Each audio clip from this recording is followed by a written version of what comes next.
Was Mitt right that the White House should not have apologized for American values in their response to the embassy attacks? Yes. Yeah, 97% say yeah. By the way, I'm going to read this with no comment here, but this afternoon at the State House in Nurses Hall at 3 p.m., just about an hour ago, the American Islamic Congress and Representative Denise Provost request the honor of your presence at the 2012 annual Massachusetts Salute to Ramadan. This year, we invite you to join us not only in helping feed the hungry in Boston, but in celebrating the launch of the AIC Boston Cultural Center, through which we will promote our values of leadership, nonviolence, free speech, anti-extremism, and moderation. That was an hour ago at the State House in Nurses Hall. 1-877-469-4322. 1-877-469-4322. 3 points for Romney to raise. This is from Jim Garrity in National Review Online. He makes some really good points here. First, he says there was nothing inappropriate about Mitt Romney's statement on the Libyan attacks this morning. If anything, his remarks were strikingly limited in scope. The inane, narrative-obsessed, and apparently coordinated questions from the press didn't help generate a substantive discussion, nor were they intended to. So here's 3 things. So the Obama administration disavowed the statement released by the U.S. Embassy in Cairo declaring that the embassy condemns the continuing efforts of misguided individuals to hurt the religious feelings of Muslims. That's fine, but the boilerplate responses of the administration continue to suggest that the federal government believes that statements or expressions that offend certain religions are not acceptable, and that our policy is that they should not be permitted or not aired in the public square. From Obama's initial statement, the United States rejects efforts to denigrate the religious beliefs of others. No, we don't, says Jim Garrity. No one in the United States government rejects Bill Maher's documentary Religiosity or the Broadway musical Mocking the Mormon Faith or Dana Carvey's church lady character. How about when they used to provide federal art grants to quote unquote artists who did such fine works of art as Piss Christ? Remember Piss Christ? They took a crucifix and put it in a bottle of urine, and they said that was art. That was federally funded. They paid for this stuff. You see U.S. lawmakers denouncing mockery or criticism of a religion when the religion in question is Islam, and the primary cause of that is Muslims in certain countries tend to lash out against perceived blasphemy by attacking Westerners, foreigners, and U.S. troops and diplomatic personnel. Large swaths of the Muslim world insist that the American interpretation of the First Amendment must adapt to conform with their faith's blasphemy definitions and punishments. The right to free speech is non-negotiable, but the vague comments of this administration appear to be suggesting that we think some unspecified limitations on speech criticism of Islam is compatible with our laws, constitutions, and traditions. Number 2, why were the security measures for our embassy in Cairo and our consulate in Benghazi so insufficient? Does this administration underestimate the risk to our personnel in these cities and other cities around the Middle East?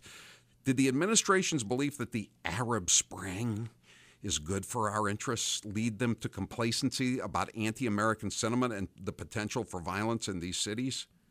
Perhaps most importantly, when the Egyptian government, led by the Muslim Brotherhood, has refused to denounce attacks, why are we even considering forgiving $1 billion of their debt? The administration's proposal for forgiving $1 billion in debt must be dead on arrival on Capitol Hill, and it is a prime example of the administration being naive, far too generous, and far too trusting in its dealings with the Egyptian government. 1-877-469-4322. Now, granted, the New York Times didn't know that the ambassador was dead when they laid out their front page last night, but the New York Times this morning put coverage of Cairo and Benghazi attacks on page A4. Page A4. Do you want to know what some of the stories they did put on the front page were that were more important, apparently? Gay marriage vote rises as test in upstate GOP race. Gay marriage.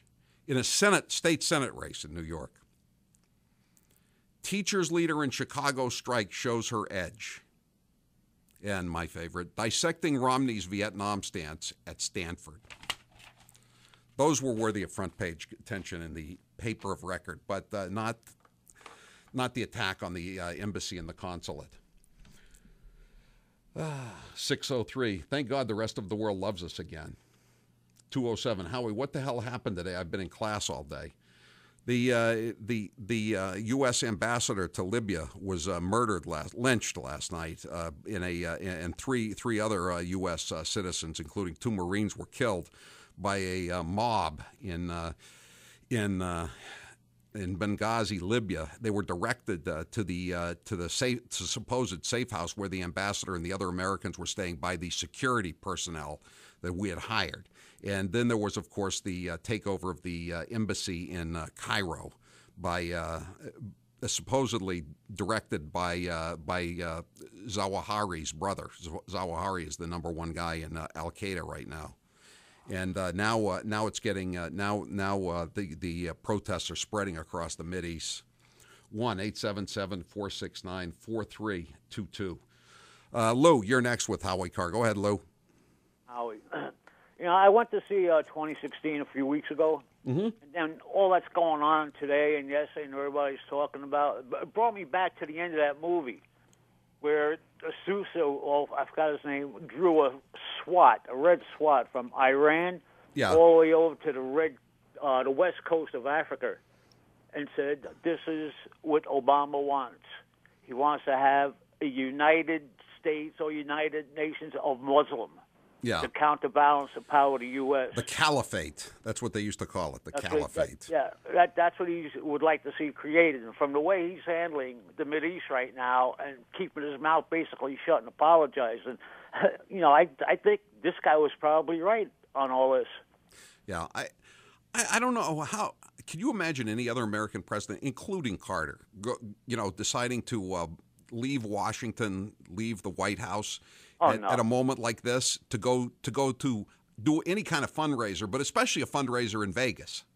No, I mean, there's just the symbolism, the imagery is just so wrong. No, it's this country's changed so much, and the sad thing is, the younger people now have no idea what it used to be like. Yeah, I know. I know, and it's I don't know how you put Humpty Dumpty back together again. 1-877-469-4322. 1-877-469-4322. 857. Libs have no problem making fun of Mormons with their magic underwear, or Christians with papal party hats, but dare not make fun of Muslim party dresses for fear of getting their throats slit with a rusty butter knife. 203. Please don't play that Barnacle cut anymore. It makes me sick. I just played it as a request for a texter. That's all. We won't play it again. I don't know why that guy is even on TV. Again, talk about a disgrace. He thought he was going to get to, the year that Eileen McNamara won the Pulitzer Prize for as a columnist. He thought he was going to get it. Can you believe that? What was he going to do? I mean, were all the people he stole? Were Mike Barnacle? Were Mike Royko and Jimmy Cannon? And A.J. Liebling? Were they also going to get posthumous Pulitzer Prizes after he stole their columns? Bob, you're next with Howie Carr. Go ahead, Bob. Hey, Howie, how you doing? Great show. I always listen to you. Thank you. A couple of things. You saw my thunder there. That Al Gore station, yes, constantly beating the tar out of being Muslim. Excuse me, not Muslim, but being Mormon, Mormon. And then you turn around, and after that, the next one is becoming Barack. Becoming Barack. Oh. These people have made a disaster out of the Middle East over there. And like Ram said, don't let any good crisis go to waste. Yeah. And another point, Howie, that Chicago's teacher strike. Yes. I was watching it, and I thought I was looking at Wall Street, whatever they call Occupy, it, the 99%ers. Occupy Wall Street, yeah. What a bunch of mutts they look like. Yeah, I know. Well, they're off the front page today for sure. Thank you. 1-877-469-4322. 207. Did you hear that the Libyans were protecting them? Told the crowd where they were hiding. Yes, it's first they said CBS reports this, the New York Times reports this, but they apparently Wanas al-Sharif, a Libyan interior minister in Benghazi, he said it. So the Libyan